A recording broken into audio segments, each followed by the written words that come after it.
Hello, my name is Diana Fisher, and we'd like to welcome you to our pre-college webinar, Pre-College System Dynamics Society webinar on artificial intelligence and how that's more or less going to be impacting us. But we have three separate months of ideas that we would like to show you.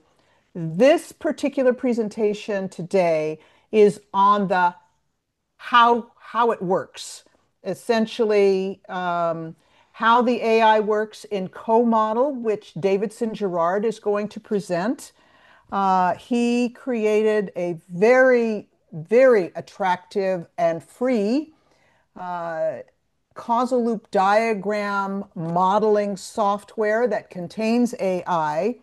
He is part of Skip Design, and he's in Baltimore, but a lot of the group that he started working with is in St. Louis, affiliated with Sarah's Chung. And he will start mostly with causal loop diagrams, and then we will have about 10 minutes for question and answers after his presentation. And then I will talk about the artificial intelligence that has been introduced in the Stella modeling, stock flow modeling. It also has causal loop diagrams, but I'm not going to talk about causal loop diagrams in the Stella software. I'm going to talk about the stock flow modeling in the Stella software in all versions, including the free version, Stella Online. Then next month, what we would like to do is talk about some of the guidelines that we have come up with on maybe some suggested best practices of using this in instruction for systems thinking and system dynamics. And then a fuzzy November possible presentation. We would really like some teachers who are using either of these tools in the classroom in the October and early November weeks. If they would like to tell us what they have done with it, we would hope to have some teachers who would be willing to do that. But we don't know yet if there will be some teachers willing to talk about it. So that's sort of the 3-month progression we would like for this. So what I would like to do right now is to turn this meeting over to Davidson and have him show you this really, really attractive software that he has designed called comodel.io. Davidson. Thank you so much. That is a wonderful intro. I will be quick with my version of the intro here because I think you just covered it very nicely. My name is Davidson. I'm the CTO at Skip Design. Just for a little bit of background, for those of you, if you know Saris, Saris has been the executive director at Skip Design for a long time. We're a consultancy based in St. Louis, focusing on helping communities understand and improve educational systems, mostly through the CBSD practice. And that work has been going on for a long, long time, coming on 8 years now. But about 18 months ago, the team started to notice there was some opportunities to start to include technology, so like software and artificial intelligence to speed up these CBSD workflows that the team had been doing for a long time. And the actual, like the first proof of concept that we did with integrating technology was this co-model tool that I'm going to show today. So that's where that came from. It was initially a proof of concept for ourselves just to sort of play around and see what AI in a modeling tool could look like. And since then, it's been, we've gotten like a really amazing reception from the system dynamics community, and we've expanded the ability to offer that to other people. So yeah, I will go ahead and do a demo on that. Let me share my screen here. And also, yeah, I'll put this link in the chat. So just one thing to note as we are going through this, I will not be offended if anybody wants to just like tune me out and play with this. The hope with this software is we want to be the absolute best tool in the world for creating and sharing high quality professional looking systems diagrams. So mostly I think that's going to be folks like CLDs, but we do have stock and flow functionality as well. But bear in mind, like none of that is simulating. There's no equations. This is meant to be a tool for diagramming. But it does obviously play well if you have gone really deep in the equation and the modeling process and you have some core insights, core loops that you want to pull back out of that to share with other people. The software can work really well. And there's obviously cases where you don't, maybe even move into simulating, and this can be really helpful for that as well. And maybe most importantly, like Diana said, this is a free tool. We intend this to be a free tool forever. In the future, as we get more interest from institutions that may have like enterprise needs, complex user management, things like that, we would love to chat with folks. But for now, this is a tool that we just intend to kind of give out to the world for free and just get feedback on. So demo-wise, I think I'm sharing my screen here, but just kind of something to keep in mind is like, who is the target user for this? Hopefully you will see as we're going through this that this is a really, really friendly piece of software. And hopefully that continues to be the case. We continue to make it friendlier and friendlier. We're hoping that users of this software really only have the 20-minute systems thinking primer, and maybe even a little bit less than that. So that means they're familiar with the concept of like variables, connectors, polarities, maybe kind of are starting to understand a reinforcing versus a balancing loop, but you don't need to understand stocks and flows. You do not need to know perfect problem statement formulation. We're trying to make it as easy as possible for people who are, maybe starting to dabble in these concepts to get really comfortable and kind of get their feet under them in building stuff. All right, so demo-wise, I want to actually start. We're going to, maybe at the beginning sort of be focusing a little bit more on AI functionality. And then as we get into it, I'll show some of the other features. But before I jump right into AI, I actually just want to give a little bit of a grounding to make this maybe seem a little bit more familiar to other tools you've used. So when you first load CoModel, like brand new page, you're going to see this kind of prompt that is prompting you to start to have like a chat discussion. If you'll notice at the bottom here, there's a little section that says, if you're already familiar with systems thinking, you can skip this whole chat process. And I think that's really important. I just want to highlight that this tool is not like artificial intelligence only. You can only build diagrams via some chat interface. It is a very standard. Oh, go ahead. Davidson, sorry to interrupt. A lot of us are not seeing your screen. I'm wondering if you could reshare. I am very sorry about that. Good timing, because is this being recorded? It says it's not being recorded. Well, it is recording. Okay, good. I do see the recording. Maybe there's a few different note takers that have popped in that are doing the recording, though. Maybe not us. I'm not sure. Okay. Yes, thank you very much for that. So nobody missed anything yet. Hadn't shared anything. Thumbs up on screen now, hopefully. Okay, great. Very sorry about that. All right, so we're on the CoModel page, and like I said, you're maybe seeing this little chat interface. I'm going to totally show that in a minute. But if you close out of the chat interface, you are now in a pretty standard looking software for building CLD. So I'll give you an example. If I say predator, prey, and I just put these in here. These are my two variables. And then I can come down here to my connector, and I can drag out a connector, and then drag a connector going the other direction. And magically, in the middle, I get my reinforcing loop. That's probably not right. It would probably be a balancing loop, so I can switch that. And so there's my very simple proof of concept diagram. So I just wanted to show that, kind of what we're seeing from users and talking to people. It is kind of about 50-50 folks who ignore this next interface that I'm going to show you, where you're working through the chat window, and just go straight to diagramming. And then there are some pieces of AI functionality built out, so you can sort of start using AI after you've maybe done your initial work manually. So yeah, let me give an example of what it looks like to use this kind of quick start wizard, as we call it. It asks you to start with an idea. And I think I'm going to just sort of approach this as somebody, putting on maybe a slightly more naive hat. I'm just going to, maybe I don't know all that much about systems thinking. And so I'm just going to put in climate change. It's a very vague topic. Like, you probably want to have something that is a little bit more specific than that. And you can see when I say climate change, it's like, okay, that's great. Can you tell me a little bit more about the concerns that you have? Is there a particular problem or a challenge that you're trying to explore? And so I'm going to say, let me see.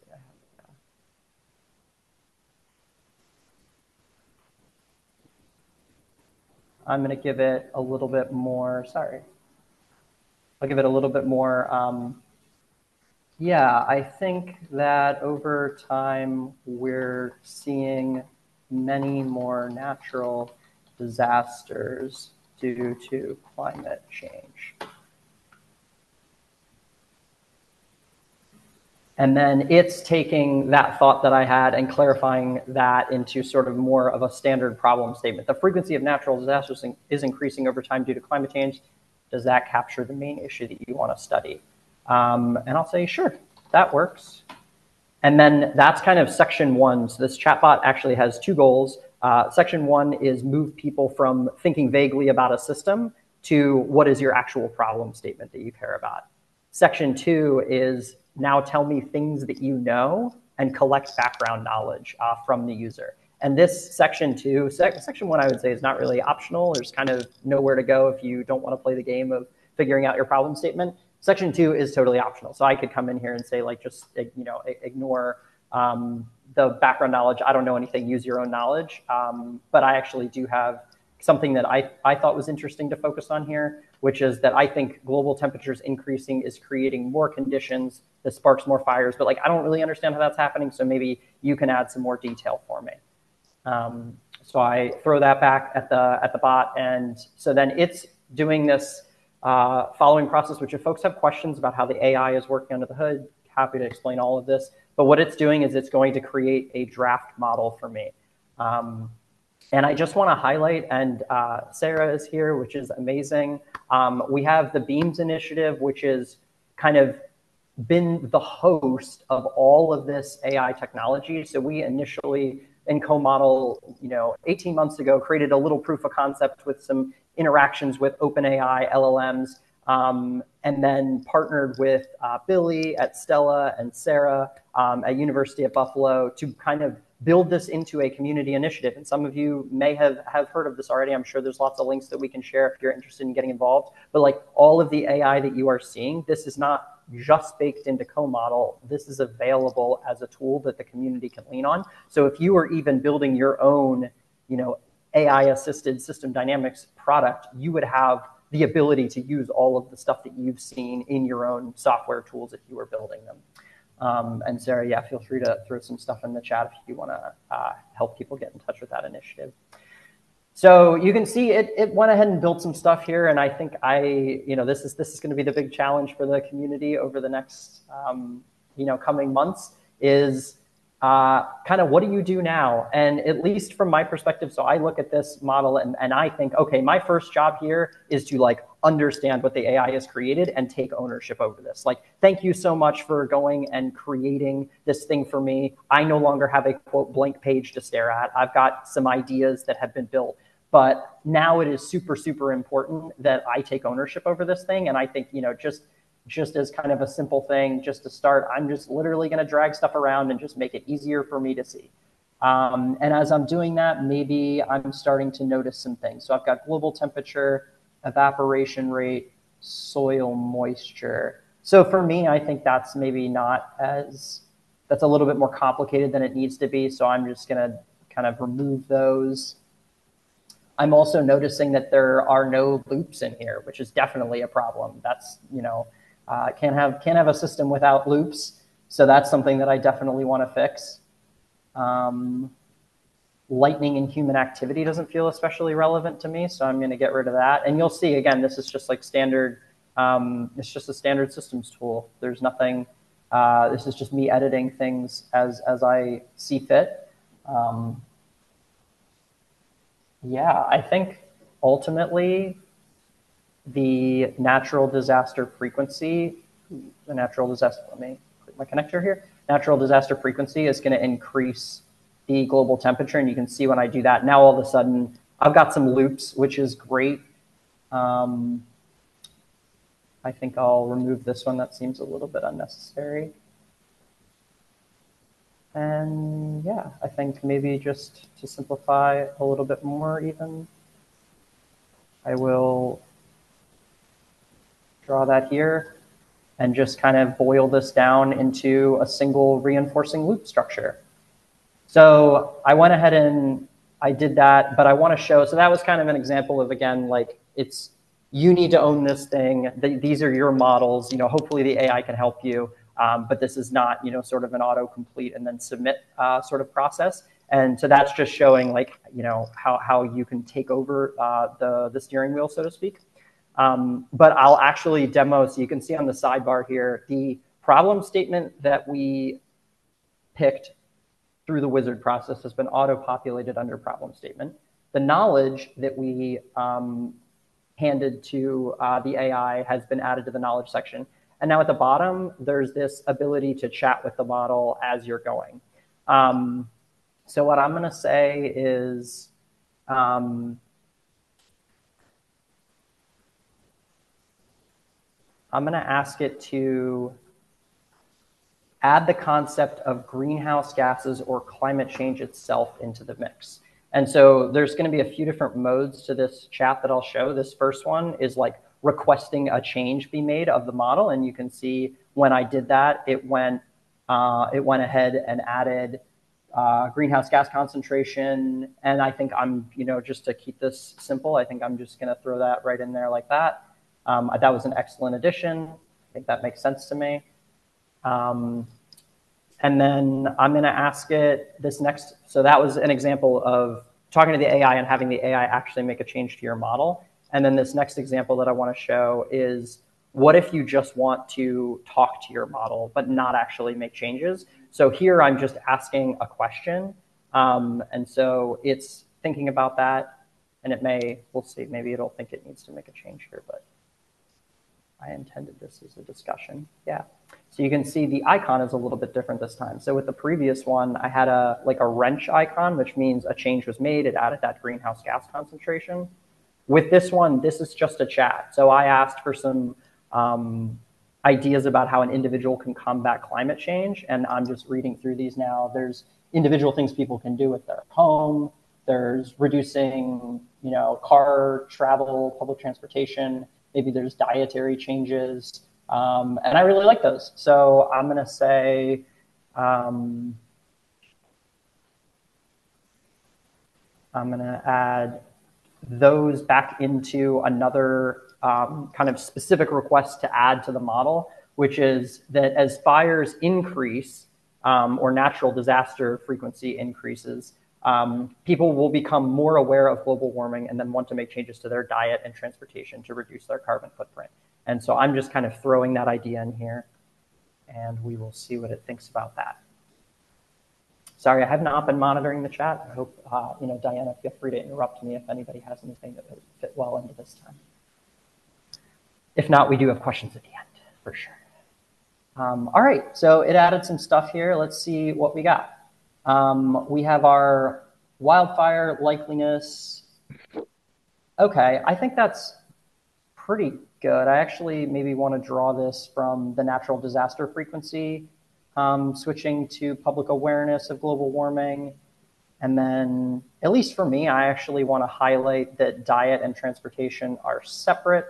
So I'm going to leave diet where it is. I'll make a new transportation changes and kind of draw that through. And we'll see if I remember to get the polarity right here. Ooh.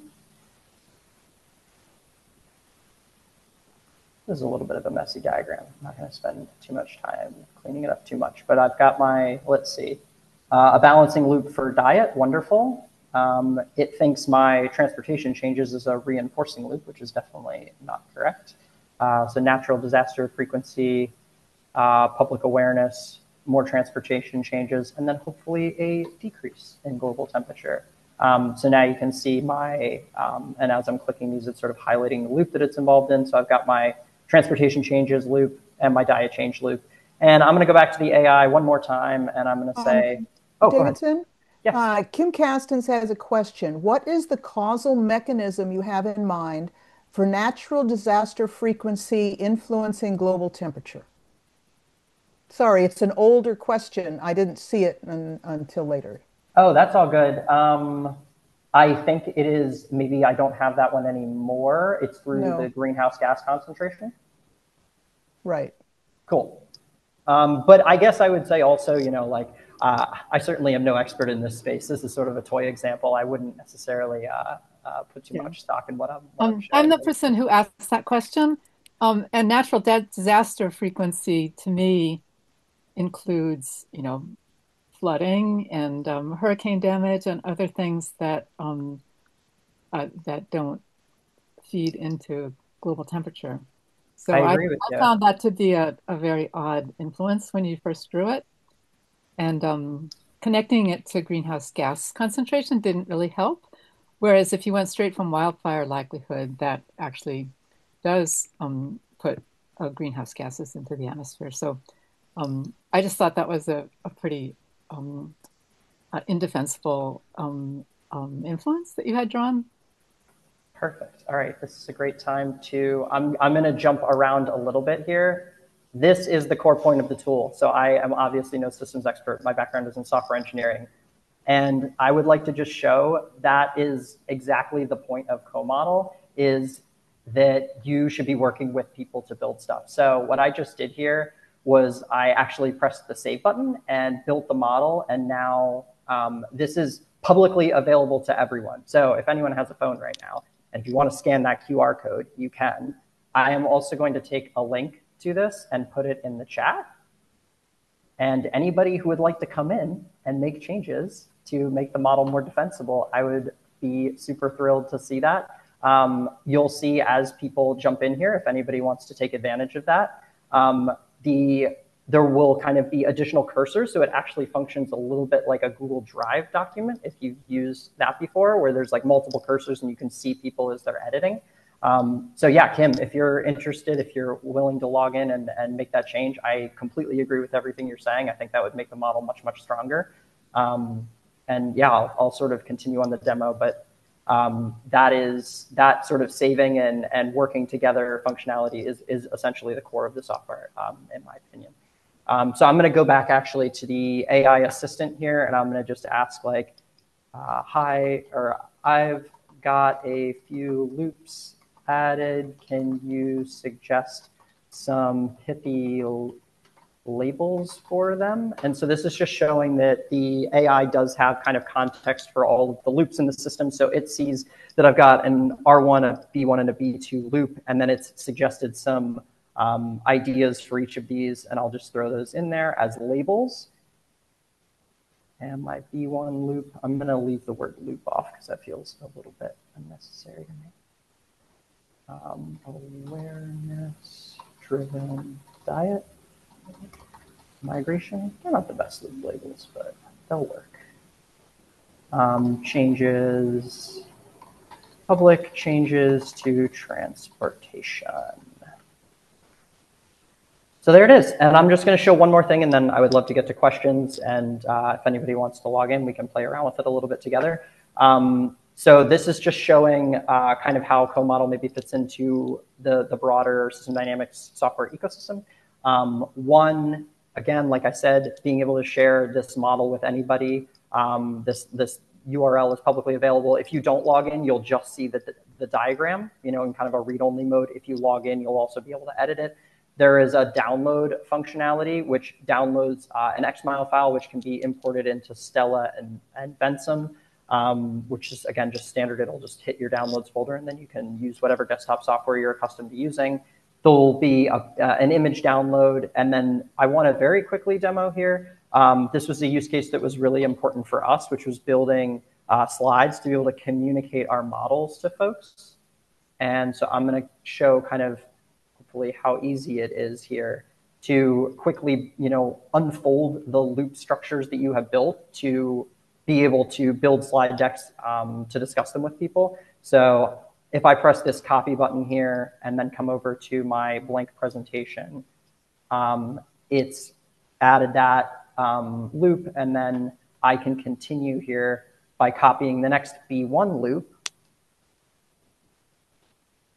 And it's kind of kept the original structure of the first loop and then added that next B1 loop, and then I'll grab B2 as well.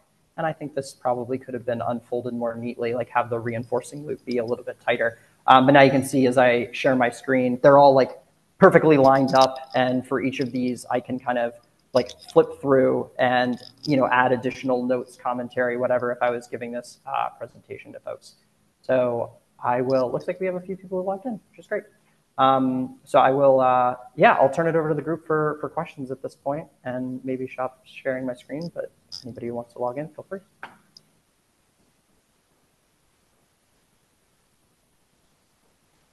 I don't know if we had anything else in the chat. Martha, yeah. Wow. My first response. Fantastic. I have three ideas to share out. One is perhaps what you could do, a few things you could do to avoid the Kim's concern, or to manage Kim's concern, is perhaps to, at the start, have create a list of learning objectives for the activity that you're doing, so that you can focus the learner's attention on, well, what are we learning today? But what's still open for, what am I not learning? My concern here, as is Kim's, I think, is that the students are going to come away and greatly be building arguments and discussions around this, and using feedback loop thinking, which is fantastic, but it's not quite perhaps grounded in reality, and perhaps a way to manage this difficulty with reality is to say, here are the learning objectives, and by exclusions also perhaps include a disclaimer that you are not experts, and that there needs to be some validation of the variables variables and concepts that you're putting in there. I do think that there is, so that might be two things to consider: a list of objectives, learning objectives for the exercise, and number two is a disclaimer right at the outset about the limitations of the process.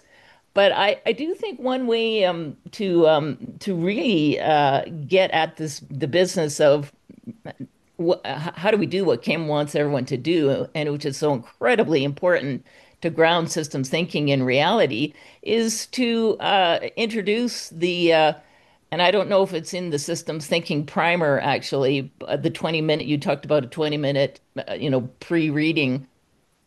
One thing that appears through all of the branches of systems thinking, but is particularly visually emphasized in system dynamics, in addition to the concept, is the notion of assumptions. And this is the area, this is what creates, Kim, this is what creates the variables and concepts that you're choosing to put into the model. It's like it's the groundwork, it's the environment, if you will, of understanding from which the reader is building this model. I just think that is such a key area to ground the systems thinking into a more critical thinking mindset. And honestly, I've come to the place, I'm very focused on getting systems thinking into the schools and the public education. I think everyone's on the same page here. We've got to get this into the public education system. But I'm increasingly of the mind that it needs to be blended with some intentional articulation and understanding, and all the teachers, that critical thinking is what's going to give this real traction. Otherwise, we're just going, woo, and this is linked to this, and this is, great that they have the concepts, but Jay Forrester, he wanted things grounded in reality, and the kids need that. So that's my little soapbox. Yeah, I couldn't agree more. I am a little bit, regretful that we didn't have enough time for me to be able, because this is, not an easy process. And building a diagram, even having 3 loops is not something that you do in 20 minutes in front of, you know, an audience like this. So I am a little bit, I very much agree with what you're saying. And I think, yeah, definitely, I hope that the takeaway from this is there's a tool called Co-Model that has a lot of features in it, not here's how you should teach your students. Yeah. So you could say that in the learning objectives, and as I say, you could have a disclaimer right at the top of I think that's a great idea, to certainly for future set the demos. stage. And they're almost like their own assumptions, quite frankly. Yeah. Thank you, Martha. Don, did you have something you wanted to say? I did, but let's go to Kim first because I'm going to go in a different direction.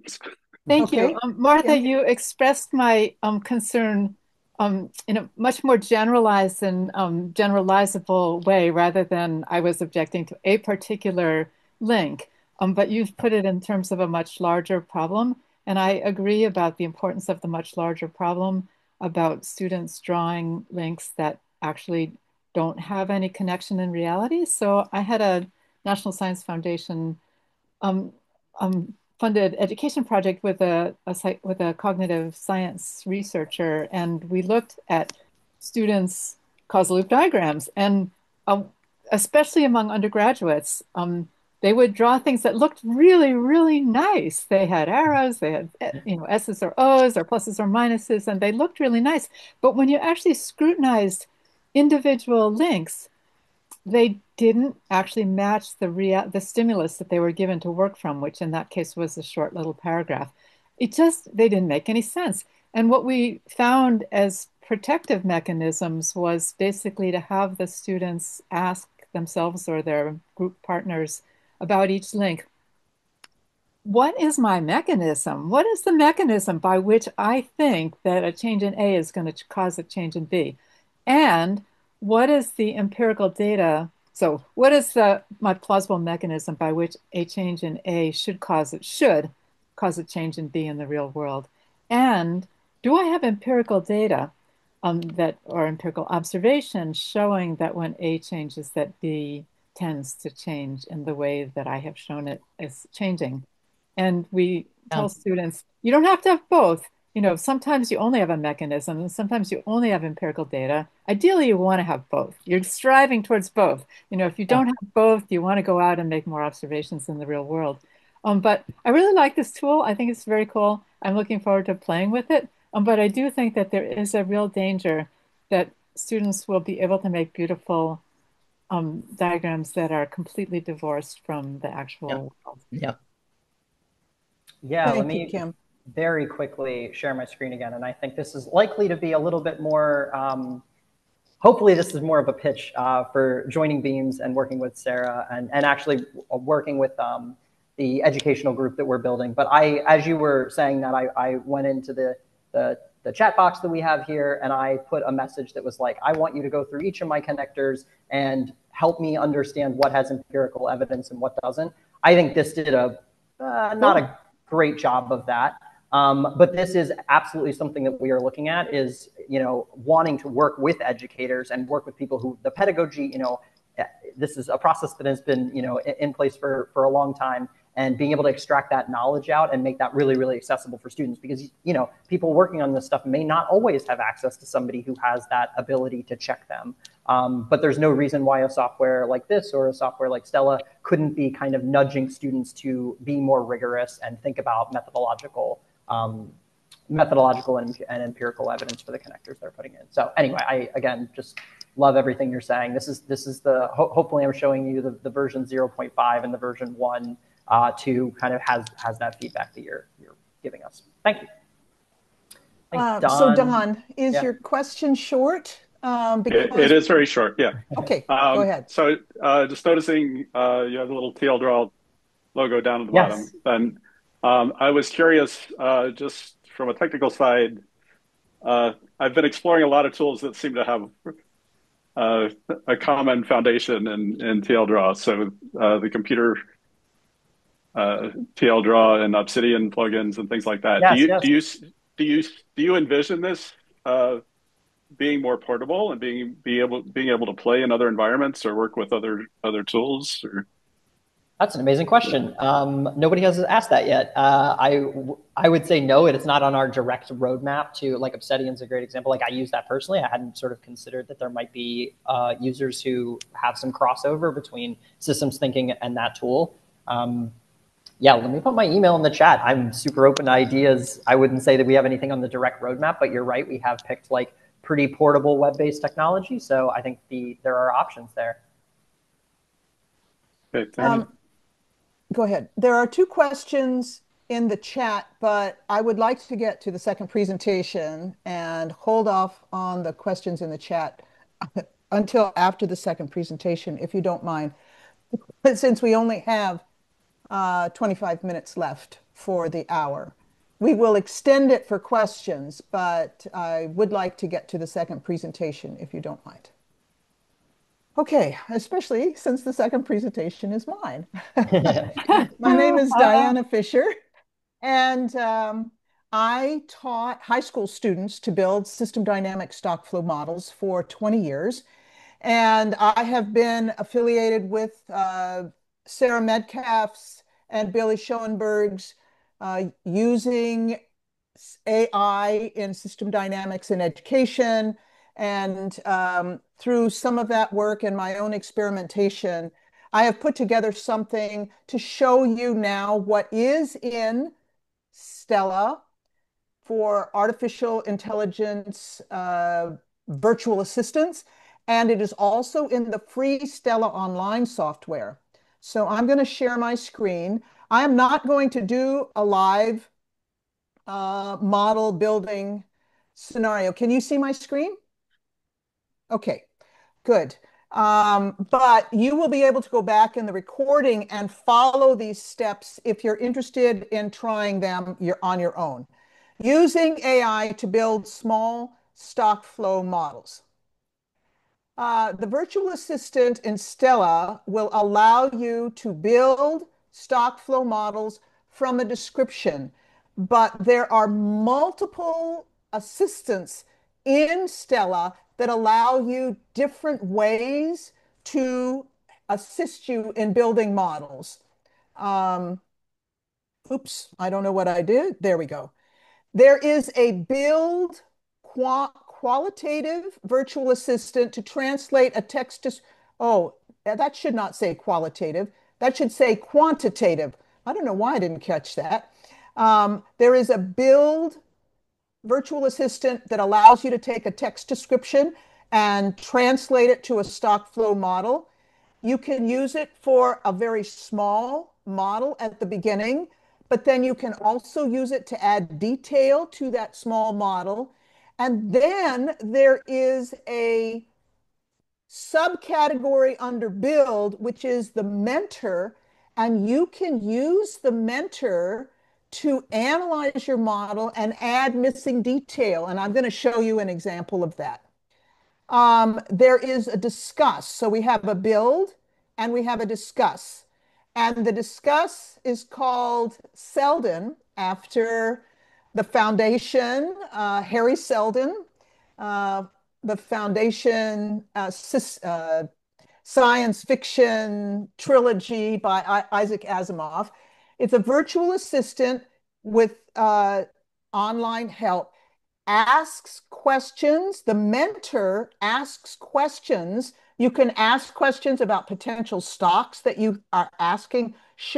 What should the stocks be for this description that I've given you? What should be the feedback loops? This is in the mentor. If it says mentor, it's helping you think about the model that you are either wanting to build or have started to build. And it can, which is really, really important because all of us who have played at all with artificial intelligence know how important it is to create good prompts. It can help you design the prompt that you want to use in the build virtual assistant to actually create a stock flow model. And then there is the discuss, just plain Selden, not Selden Mentor. This is fantastic. After you have a model built and it's all defined and everything, and you have a graph, if you set loops that matter, which is a feature in Stella, both in the free and in regular commercial Stella software. After you run the model, you can get the AI to explain why the behavior of the model is the way it is based on the feedback dynamics in the model. It's just really amazing. Okay, so if you have not played with the free Stella Online, you can go to this website and you can either create a free account or sign into your account and play with some of these ideas in the free Stella Online. Okay, so let's start with the build virtual assistant, translate a text description. And this is what, when you go into Stella Online, this in the model settings, which comes up automatically, this panel, this little button here gives you access to the artificial intelligence panels. So for the build, this is the artificial intelligence actual panel. The mode allows you to build or discuss. So we're going to start with build. And you can create a problem statement here. You can copy some background information from documents or whatever, or your own ideas here.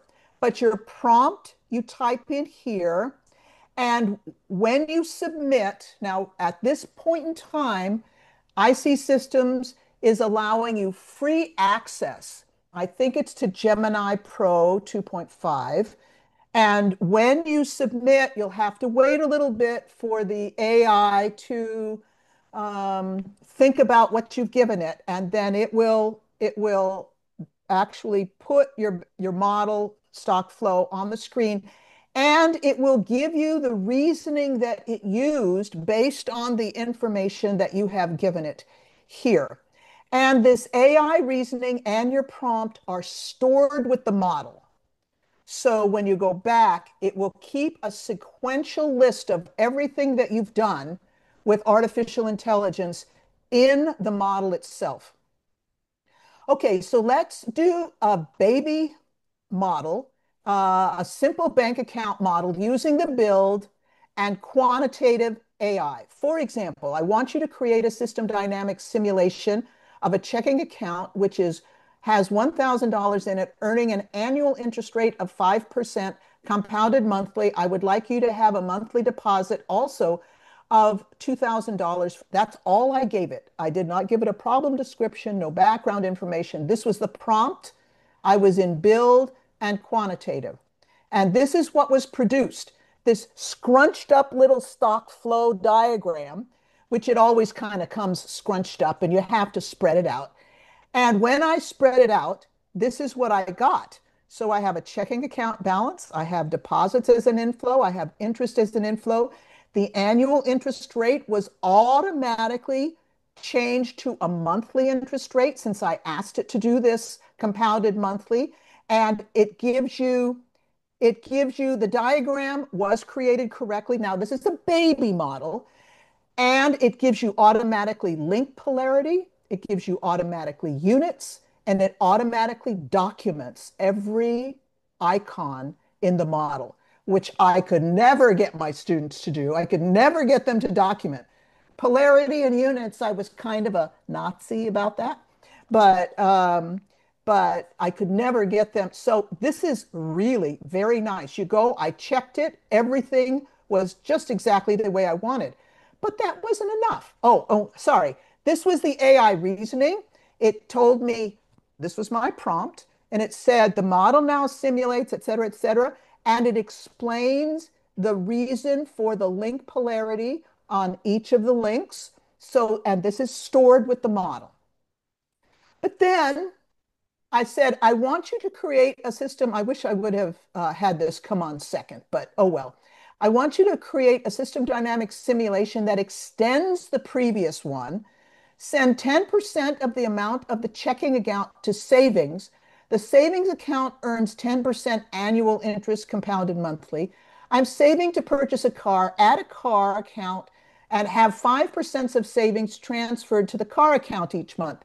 this is what it produced. I went, wow, that is pretty cool. And I checked every single icon, I checked the polarity, everything was right. I was pretty darned impressed.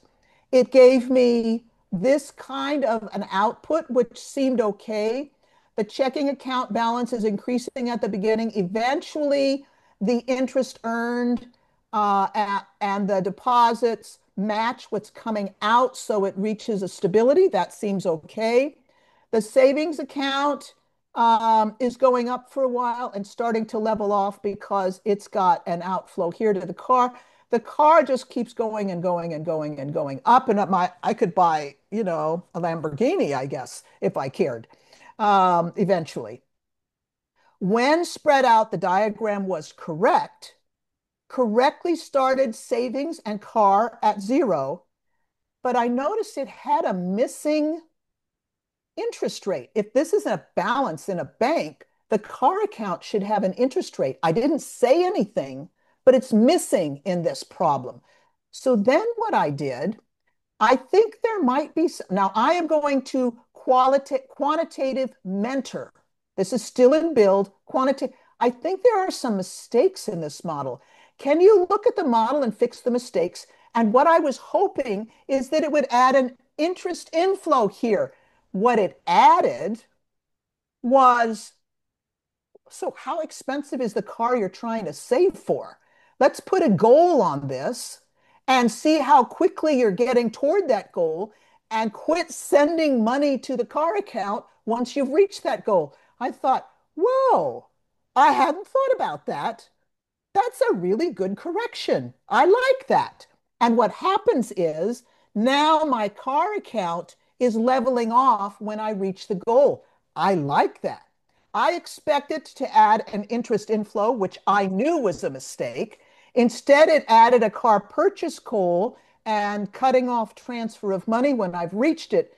The model still has an error, but what AI did was good for me. And I could see this really helping students as they move through creating somewhat larger models and giving them some ideas about what might be problems in their model. Okay, so now, since I'm covering up my screen, I can't quite see what I've got here. I got to move this down. Hold on a second.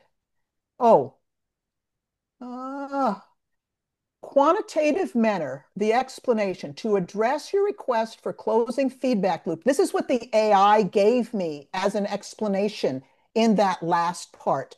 To address your request for closing feedback loops, I've introduced a mechanism that allows the car balance to influence the rate at which the money is transferred into it. Here are some other things you should consider. Now, think mentor as a tutor trying to talk back to the modeler. What about a checking account? What about spending on bills from this account? Should we add that to the model? Or are there other reasons the money might be withdrawn from savings or other emergencies that you might want to put money?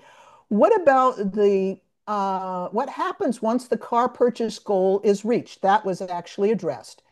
And then it talks about the graphical converter that it put in.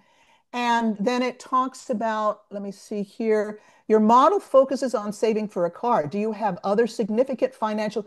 So this is giving students some feedback to think about how else they could enhance their model, which I think is really terrific. And I could see using this in a classroom. Now let's go to the discuss virtual assistant.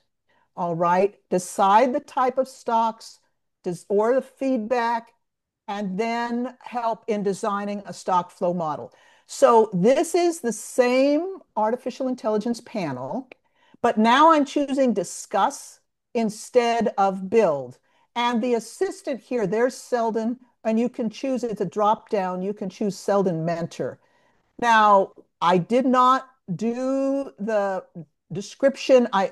If I were doing this formally, I should put in a description, a problem statement, and maybe some background knowledge. This I will talk about later, not right now. But here's your prompt, and the AI reasoning is given to you. So the rest of this has one extra piece here for behavioral description, which I'll talk about later. So here's a problem I really, really like because it's a real life problem and because there's a historical graph that's produced. So it gives me a target for the output of my model, which I really, really like. And I'm not going to discuss what you do if you don't have a target historical graph, because that's a different topic. So this is about St. Matthew Island, an island in the Bering Sea. Oops, sorry about that, off the west of Alaska. And in 1944, the U.S., we were still in the Second World War, the U.S. sent Coast Guard personnel to monitor activity across the Bering Sea during World War II. The Coast Guard that was there, this island is really remote, about 200 miles from the coast of Alaska. And the Coast Guard brought 29 hardy reindeer with them as an emergency food source. But in 46, the war was over. The Coast Guard left. The reindeer were just left on the island. There was no predator. The main food source for the reindeer was lichen, which reproduces very, very slowly over decades. Notice the time simulation here is only a little over 20 years.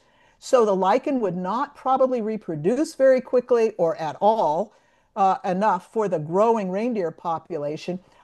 I believe the reindeer flourished for a while based on this graph, and then I believe that they ran out of food. That is kind of my hypothesis. So we are going to not start with a model. We're going to use Selden Mentor, the tutor, to think about this problem.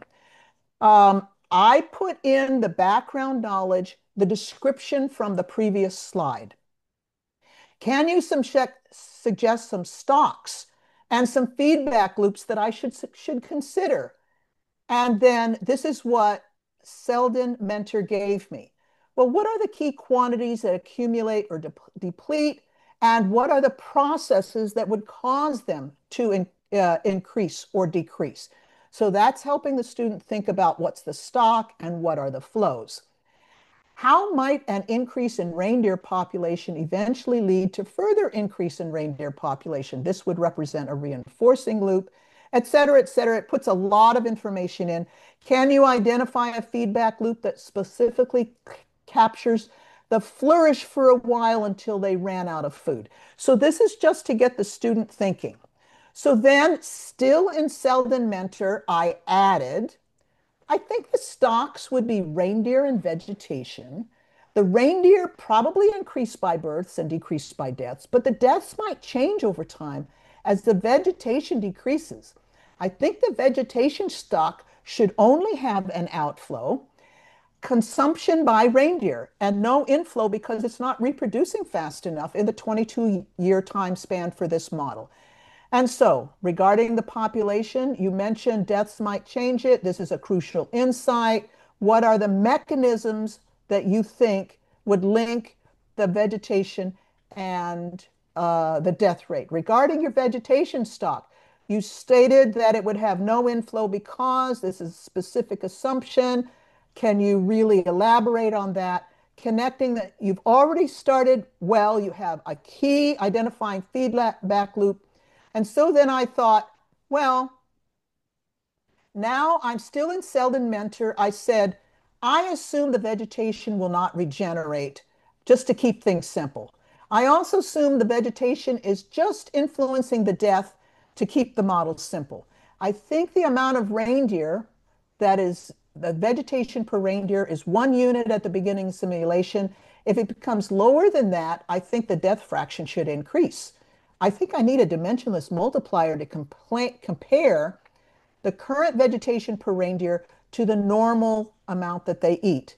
Can you set up an LLM? Can you create a good prompt for this scenario?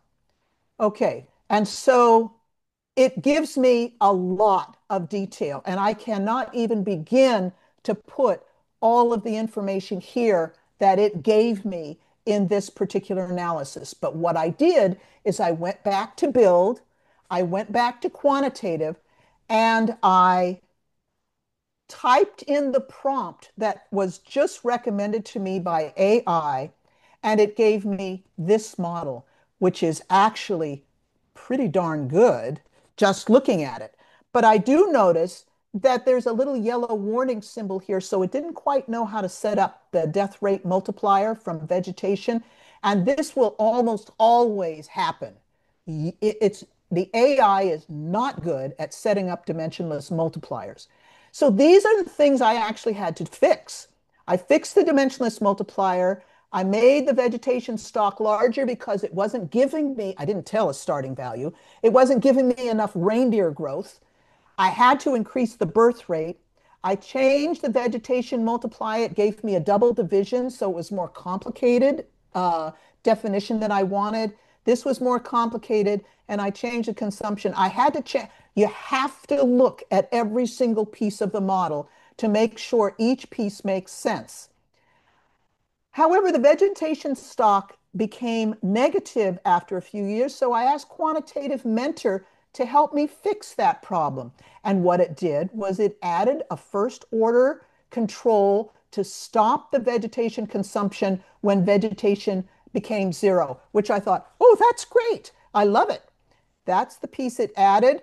However, I needed to fix a few more things. So you are getting some models, but you have to know some system dynamics because you have to fix these models. And it gave me a really nice output, which is very close to the historical one. So I felt good.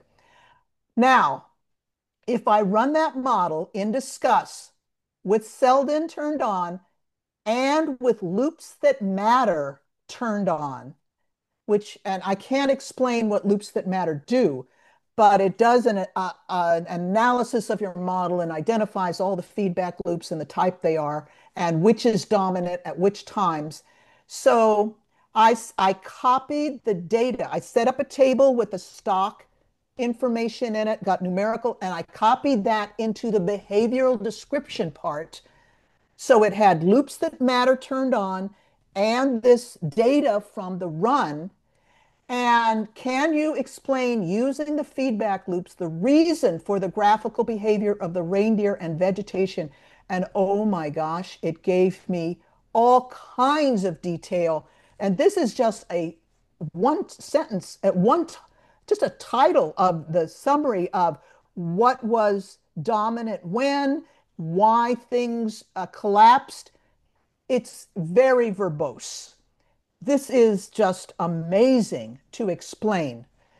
However, Forrester said the process of building model is where most of the learning occurs. So here are some problems. We may not understand why the LLM chooses variables used in the model. We have to get kids to justify that. It may be they give us too much information and it's hard for us to understand. So we must have students build in stages. Some icons may be defined in complex ways that are difficult to understand. Also not good. We will lose possibly our creation thinking and settle more for acceptance. Well, this is what AI said, so it must be right. We definitely have to guard against that. But we could use it to get suggestions on how to get started. It could recommend some stocks for a problem. It could recommend some feedback. We could use part of the model that it suggests and build upon it to create more of the model. We could upload several articles and see what it gives us. Anyway, that's kind of the potential here is absolutely amazing if we are careful in how we use the great the great power that AI is giving us. It's a different way to think about these problems, and we have to be very careful to keep the kids thinking and critical at each stage. And they have to know SD. This is not going to help somebody who doesn't know SD because it's going to give them information they don't really know how to analyze critically. Okay, I'm done. So, questions. Sorry, got 1 minute left, but we'll stay. We'll stay. Any questions?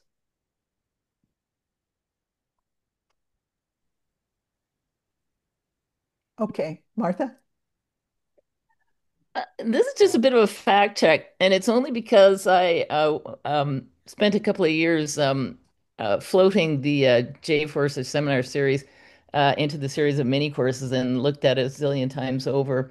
And so heard what Jay said. And now maybe he spoke to you differently from what he says in the seminar series. But what I got from him, he he he he's his concern at the series at least was that there was still, while there was great learning that occurs that builds the model, and everyone here on this in here, we're like, check, absolutely. But what he said in the series was his even greater concern was that there was not enough, there really wasn't enough understanding that well, he said 95% of the bet. I mean, I don't care whether it's 5% of the benefit or 95% of the bet. He said that 95% of the benefit comes from discussing the model. And you do this here. And I think both are important. And you know what? I also think that both are going to be differently proportionately important for different minds. Some students are going to say, wow, he's so right. 95% or the vast majority, blah, blah. Another student, maybe they're not so whatever enriched by the building process, or they're not conscious of that in themselves. But for them, oh man, do they ever want to discuss the model? And I'll be honest here, full disclosure, I'm very saddened that the J Forrester Seminar Series is not more widely and very, very meticulously understood. I know it. I know we're all very, very pressed for time. In order to sell that, I started to promote for him and say, you know what? You're not spending your time by looking at this series. You are investing your time by doing it because the payoffs down the road are going to save. You can take a big circuitous route and get to wherever, or you can view his full series where these little gems, absolute single sentence gems, are sprinkled throughout that I just, as a person who did that so meticulously, I just think there's a treasure trove here. So do with that information what you will. And maybe he did speak differently to you than what he did to me as a consumer of the miniseries. Thank you, Martha. Yes, obviously that's extremely important, but the discussion, I found that if you build model, it's kind of my prejudice. If you build the model, you have a better understanding for um, more forceful discussion about Oh yeah. why it's created the way it is. Yeah, and frankly, I think the two are linked. The people who build the model are fantastic people who really they're driven. They want to because they understand why it's so important to discuss the model. They're not separate things. I think he made a bit of frankly, a bit of a put his foot in his mouth kind of error to even put proportions on, which is they're both important because they interdepend. Are there any other questions? I know that I went very fast. Kim? I thought this was amazing. I really liked it. And I was just blown away, as you seem to have been, when the AI brought in the car purchase goal and the loop that included the towards the car purchase goal and slowed down transfer to car account as you were approaching it. And what really blew me away about that was it did appear that it had some understanding of human psychology, of human behavior, of the fact that a person saving towards a goal, I mean, saving towards to buying a car has this goal in mind, and that behavior changes when you're approaching the goal. So um, it did acted as though it had an understanding of the real world, of lived reality, in a way that I thought was pretty amazing. But I guess maybe that's accomplishable through the same way that, it writes, that AI writes, students 5 paragraph essays, that, it's observed over time that when someone is saving to buy something, that there's a goal. And when, as soon as you introduce the idea of goal, again and again and again, we've seen behavior that as you approach the goal, the behavior changes. So, I Yeah. mean, maybe it doesn't understand human psychology. It just has looked at lots and lots of models before and determined that goal approaching is a situation that calls for a balancing feedback loop. So, anyway, I was amazed. I'm pretty excited too, but I'm not in the classroom right now, and I'm deciding, my students are going to know they're going to play with this. So I have to decide that's sort of next month's discussion. How do I make them critical of what AI is giving them so it's an enhancement and not a substitution for their thinking? But yes, I'm pretty excited about it myself.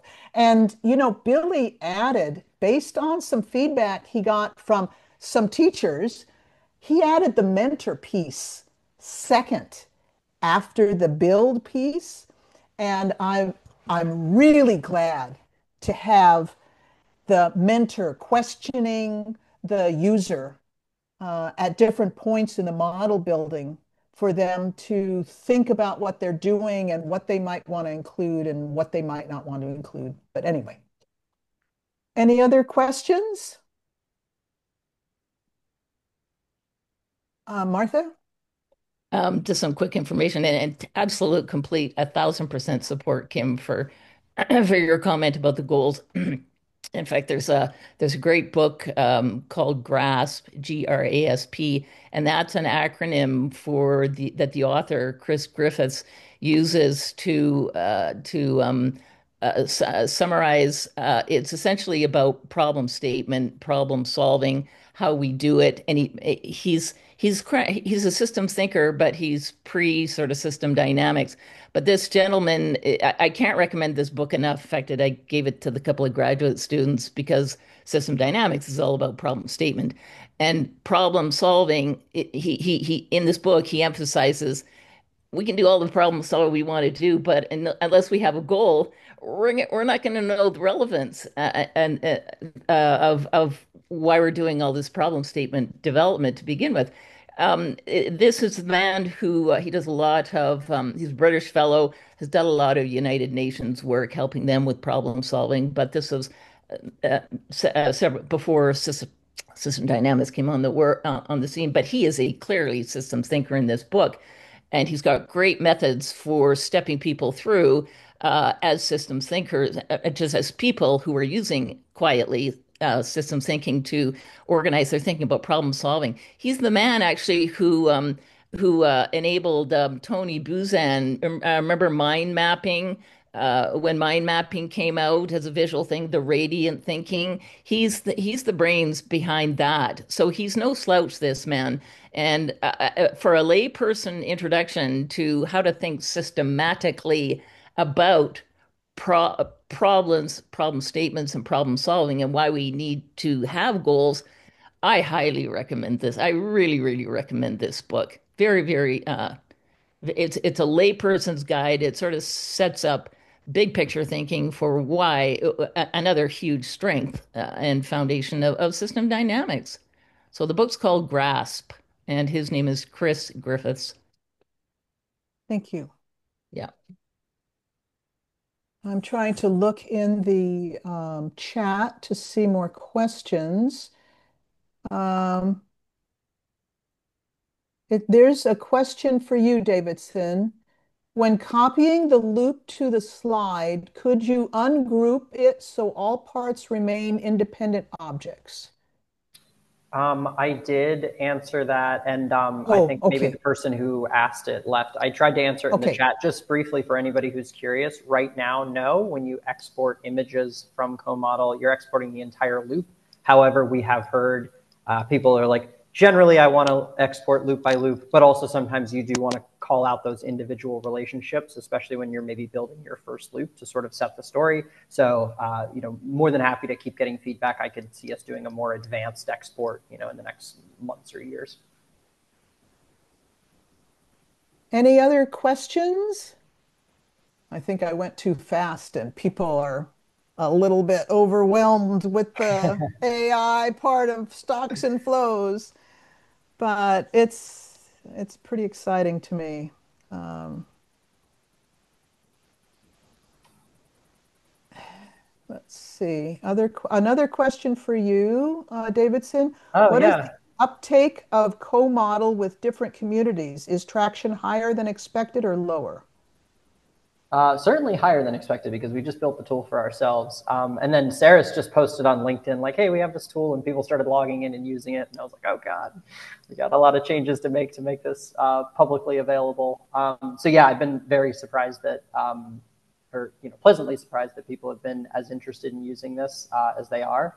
I would say in terms of user groups, we are currently kind of most interested. I think, again, this is just because our background is in community-based systems dynamics.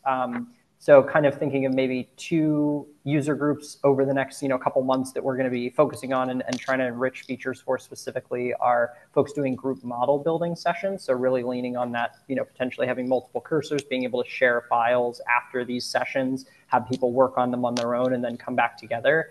And then also thinking about, this being a really easy tool for people who are professional modelers who do go, pretty deep in building simulating models and then come back with insights that they want to be able to convey and being able to quickly make those diagrams without having to open up a larger piece of software where there's a lot of things going on, maybe a lot of technical details that might get in the way of telling your message or sharing some of the insights that you got.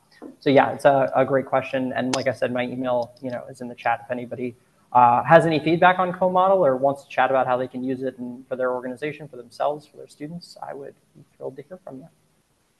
Kim, there's a question. Lynn says, Kim, I would love to read about your project you mentioned. Is your SD conference paper a good place to start? And Kim has answered that. Yes, her conference paper is a good place to look. Do you want to say anything else, Kim? We have a website from our project, and we also have a Substack. I can give that information to Diana to share to the group, or if we don't run out of time, I can put them in the chat as well. And I also I just found the link to the book that Martha mentioned, and I put a link to that in the chat as well. It looks like a great book. I hadn't known about it before. Okay, and I have put my email also in the chat because someone asked if they could connect with each of us. So I put my university email in the chat. Any other questions? So will Kim's project be linked to visibly on the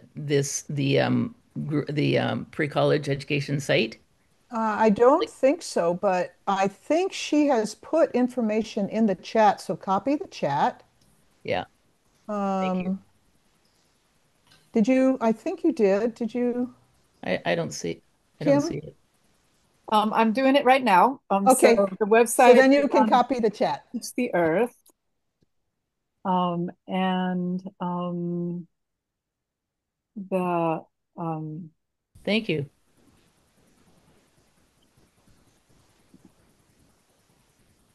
Right on. Thank you. All right. Please save the chat. There's a lot of good information in the chat. Before we quit, remember that next month we would like to have not a webinar, but short discussion about what we should expect from students as we use this in the classroom? What are some best practices at this point without much practice? We really need teachers to try it in the classroom and tell us what has worked well for them. But we should be talking about what we can anticipate as potential ways we think would be good use for, we would like to have a discussion. That would be a more open discussion and not so much presentation, maybe some very short 5-minute presentation. So please come back next month. And we're always doing this on Thursday. I don't know if it will be the 23rd or the 30th of October, but it will be one of those two. And of course, we'll advertise in advance. We'd like you to come back and talk more about how we make best use of AI for systems thinking and system dynamics in the classroom. Anything else anyone would like to say? Thank you, Diana. That was wonderful. Well, I think we are done. So thank you very much for coming. We really appreciate your coming and sharing these things with us and allowing us to share them with you. And please contact us if you have any questions. The recording will be posted, and we hope to see you again in the future. Thank you very much. Okay, bye.